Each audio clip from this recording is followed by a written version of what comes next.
கானானிய ஸ்திரீ. ஆண்டவராக இயேசு ஊழியத்திலே அநேக ஊர்களுக்கு போறாரு. இவர் கானான் என்றுதான் ஒரு ஊருக்குள்ள வரும்போது அங்க ஒரு ஸ்திரீ வந்து இயேசுவிட வராங்க. இப்போ இயேசு கூட யாரு இருக்காங்க? இப்போ அவங்க சீசர்கள் இருக்காங்க. இப்போ வந்து தாவீதின் குமாரனே எனக்கு இறங்கும் என்று சொல்லி அவரிடம் என்ன பண்றாங்கன்னா வந்து வேண்டி கொண்டாங்களா. வந்து எப்படி கூப்பிட்டுருப்பாங்க? கூப்பிடும் போது சொல்லுங்க பார்க்கலாம். அதிகாரமா கூப்பிட்டுக்க மாட்டாங்க. வந்து ஐயா, ஆண்டவரே, இயேசுவே, என் வார்த்தை கேளும். என்ன சொல்றாங்க அந்த அம்மா வந்து அவர்கிட்ட போயிட்டு, என் மகள் என்னாச்சா வந்து என்ன பிடிச்சிருக்கா? வந்து பிசாசு பிடிச்சிருக்கா. என் மகளுக்கு பிசாசு பிடிச்சிருக்கு. நம்முடைய வீட்டுல ஒரு பிள்ளைகளுக்கு உடம்பு இல்லைச்சுக்க, கோல்டோ ஒரு ஜரமோ வந்துச்சுக்க, நம்ம எப்படி துடிச்சு போயிடும். ஹாஸ்பிட்டல் ஓடுறோமே இல்லை கூப்பிட்டுக்கிட்டு. ஒரு பிசாசு பிடிச்ச மகள் எப்படி இருக்கும் சொல்லுங்க பார்க்கலாம். அலக்கடிக்கும், தூங்க மாட்டா, கத்துவா, பல்லு கடிப்பா, பாம்பா ஆடுவா, அதை தூக்கி போடுவா, இது தூக்கி போடுவா, அங்க போய் குதிப்பா, எங்க குதிப்பா. அதான் பிசாசு ஒரு செயல். அப்பேற்பட்டதான அவங்க மகளை பார்த்து இந்த அம்மா ஒவ்வொரு நாளும் கூட கலங்கியிருப்பாங்க, தவிச்சிருப்பாங்க. எந்த டாக்டர் கிட்ட போனாலும் இவங்களுக்கு சுகமாகல இந்த மகளுக்கு. எங்கதான் போகணும்? அடுத்தது வந்து கர்த்தருக்கு ஸ்தோத்திரம். இதே வசனம் தான் அங்க நீங்க டைம் பீஸ்ல கூட இதே வசனம் தான். கர்த்தருக்கு ஸ்தோத்திரம். அப்போ இந்த கானான ஸ்திரீ பேர் சொல்ல அவங்களுக்கு வந்து இங்க அந்த அம்மா இயேசு கிட்ட கேட்கிறாங்க வந்து, ஆண்டவரே, என் மகள் அவஸ்தைப்படுறா, பிசாசு பிடிச்சி, நீங்க வந்து என்ன பண்ணுங்க, சுகமாக்குங்கன்னு சொன்ன உடனே ஆண்டவர் சொல்றாரு, இல்லம்மா, என்னால முடியாதுன்னு சொல்லிட்டு அவர் போறாரு. இந்த அம்மா யாரு? யூதனு கிடையாதவங்க, ஒரு அந்நியர், ஆண்டவரை பத்தி அறியாதவங்க. ஆண்டவர் சொல்றாரு, நான் இல்லம்மா, நான் சொல்லி அவர் ஆண்டவர் போயிட்டு இருக்காரு. இந்த அம்மா விடுற மாதிரி தெரியல.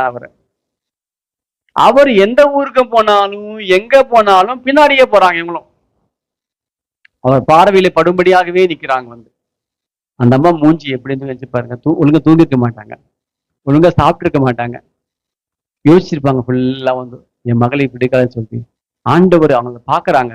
ஏசப்பாவும் அந்த அம்மாவை பாக்குறாரு. ஆண்டவர் அந்த அம்மாவை தான் பார்த்துக்கிட்டு இருக்காரு. அவங்க அந்த அம்மாவை ஏசப்பா தான் பாக்குறாங்க. எனக்கு தெரிஞ்சு ஆண்டவர் நினைச்சிருப்பாரு, சரி பார்க்க என்ன இந்த அம்மா என்னதான் பண்ணும் பார்க்கலாம்னு சொல்லிட்டு, ஏசப்பா அவரிடம் வருகிறவர்களை அவர் ஒருபோதும் புறம்பே தள்ளுவதில்லை. ஆண்டவர் ஏன் தள்ள மாட்டாரு? அவர் பாக்குறாரு, இந்த அம்மாவுடைய விசுவாசம் பாக்குறாரு. இவங்க யாரும் ஒரு புரஜாதி மனுஷன்.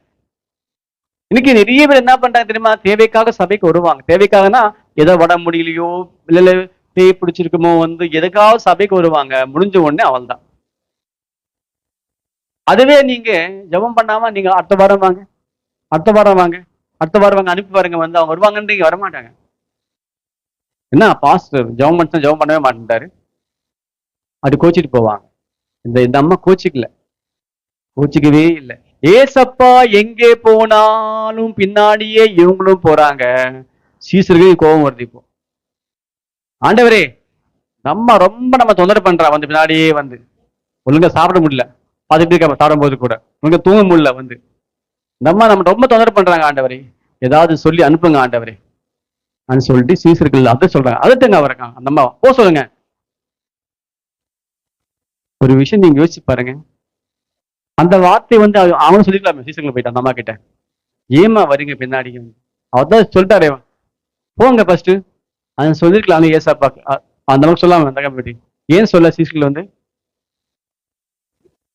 ஏசப்பா சொல்லியிருப்பாங்க அவங்க கிட்ட. தெரிஞ்சு எதிரி பேசக்கூடாது அம்மா கிட்ட. அதுதான் ஆண்டவர் சொல்லியிருப்பாரு அவங்க கிட்ட, எதுவுமே பேசக்கூடாது, பார்க்கலாம் அந்த மாதிரி என்ன பண்ணுவாங்க சொல்லிட்டு. ஆண்டவர் உங்களையும் என்னையும் பார்த்துட்டு இருக்காரு. அல்லேலூயா. அவர்கிட்ட நம்ம வந்திருக்கிறோம். ஒரு விஷயத்தை ஆண்டவர் கேட்கிறோம். வந்து ஆண்டவர் தாமதிக்கிறாரு, ஆனாலும் நம்ம விட மாட்டேன்றோம் அவரை. வந்து ஆண்டவரே, நீங்க செஞ்சுதான் ஆகணும், நீங்க செஞ்சுதான் ஆகணும், நீங்க செஞ்சுதான் ஆகணும்னு சொல்லிட்டு நம்ம கேட்டே இருக்கோம். ஆண்டவர் நம்மளை பார்த்துட்டே இருக்காரு. நம்ம என்ன பண்ணுவோம்னு சொல்லிட்டு வந்து அல்லேலூயா. கர்த்தருக்கு ஸ்தோத்திரம். இப்போ அந்த அம்மா வந்து சொல்றாங்க, என்ன அம்மா உனக்கு வேணும்னு சொன்ன உடனே அந்த அம்மா கேட்கறாங்க, என் மகள் பிசாசு பிடிச்சு அவஸ்தைப்படுறா, நீங்க ஜெபம் பண்ணீங்கன்னா சுகமாக்கணும்ன்றாங்க. வந்து அவர் சொல்றாரு, நான் உங்களுக்காக வரல. சொல்ற பிள்ளைக்கு அப்பம் கொண்டு போய் நான் நாய்களுக்கு போட முடியாது. அது சொன்ன உடனே அந்த அம்மா சொல்றாங்க, நீங்க சொன்னது கரெக்டா ஆண்டவரே, ஆனாலும் அந்த பிள்ளைகள் சாப்பிடுவோம்ல, சாப்பிட்டு கறி என்ன பண்ணும், எலும்பு எல்லாம் கீழே போடுவோம்ல, அந்த எலும்பாவது நாய்கள் வந்து சாப்பிடாண்டு நான் நாயா இருப்பேன் ஆண்டவரே. அந்த எலும்பு நான் சாப்பிடுவேன் ஆண்டவரே. நான் வந்து சார்ல உட்காந்து சாப்பிடல ஆண்டவரே. நான் கீழே விழுமே அந்த துணிக்கல் வந்து எலும்பு வந்து நான் அது சாப்பிட. அந்த அம்மா எவ்வளவு தாழ்த்துறாங்க பாருங்க ஏசப்பா கிட்ட. எவ்வளவு தாழ்த்தணுமோ அவ்வளவு தாழ்த்துறாங்க வந்து. நான் அந்த எலும்பு துண்டு சாப்பிடுறேன் ஆண்டவரே. அது சொன்ன உடனே ஏசப்பா அந்த நிமிஷமே சொல்றாங்க, உன் விசுவாசம் பெரிதம்மா. அல்லேலூயா. உன் விசுவாசம் பெரிது. இந்த அம்மா பைபிள்ல பேர் போட்டிருக்கா, பேர் போல இந்த அம்மாக்கு. கானான ஸ்திரீ அவள் தான் இந்த அம்மா பேர் வந்து.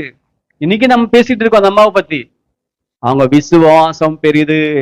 ஆண்டவர் தாமதிச்ச உடனே ஓடி போகல, போ ஆண்டவர் சொல்லிட்டு போல, கோச்சிக்கல, பின்னாடியே வந்தாள். ஏசப்பா எனக்கு காரியம் செய்து வரைக்கும், என் பிள்ளை சுகமாகிற வரைக்கும் நான் அவரை விடமாட்டேன்னு சொல்லி பின்னாடியே வந்தா. ஆண்டவர் உன் விசுவாசம் பெரிது, நீ விரும்புகிறபடியே உனக்கு ஆகும் போனார் ஆண்டவர். அந்த வார்த்தை உடனே அங்கே போய் பிள்ளையுடைய அப்படியே என்னது பிள்ளைக்குள்ள போய் பிள்ளைக்குள்ள இருந்த அந்த பிசாசி வெளியே போச்சான். அதான் பைபிள்ல போட்டிருக்கு, அந்த நிமிஷமே அவள் சுகமானாளாம். அந்த நிமிஷமே உன் விசுவாசம் பெரிது சொன்ன உடனே அந்த நிமிஷமே அந்த பிள்ளை சுகமானாலாம். அந்த குடும்பத்துல எவ்வளவு சந்தோஷம் தெரியுமா. அந்த பிள்ளை நல்லாச்சு. இப்ப மறுபடியும் அந்த பிள்ளை அம்மா நல்லா பேசி, இப்போ நேற்று வரைக்கும் பிள்ளை பேசல, பல்லு கடிக்குது, கோவப்படுது, திட்டுது, அடிக்குது, குதிக்குது. இன்னைக்கு அம்மாவுடைய மடியில உட்காந்துக்கிட்டு கதை பேசுது வந்து. அல்லேலூயா. பிள்ளைகளுடைய வாழ்க்கை நம்ம வாழ்க்கை. சொல்லுவாங்க இல்லையா, நான் வாழ்றது யாருக்காக, இனிமேல என் பசங்களுக்காக தாங்க. நான் எனக்காக வாழ்ந்துட்டேன் போதும், இனிமே என்ன பண்ண போறோம், என் பசங்களுக்காக தான் வாழணும் போதும். அதுதான் உண்மை வந்து. இன்னைக்கு நம்ம பசங்களுக்காக நம்ம வாழ்ந்தோம்னா நாளைக்கு அந்த பசங்க நம்ம பார்த்துப்பாங்க. இன்னைக்கு நம்ம நல்லா நினைச்சுக்கணும்,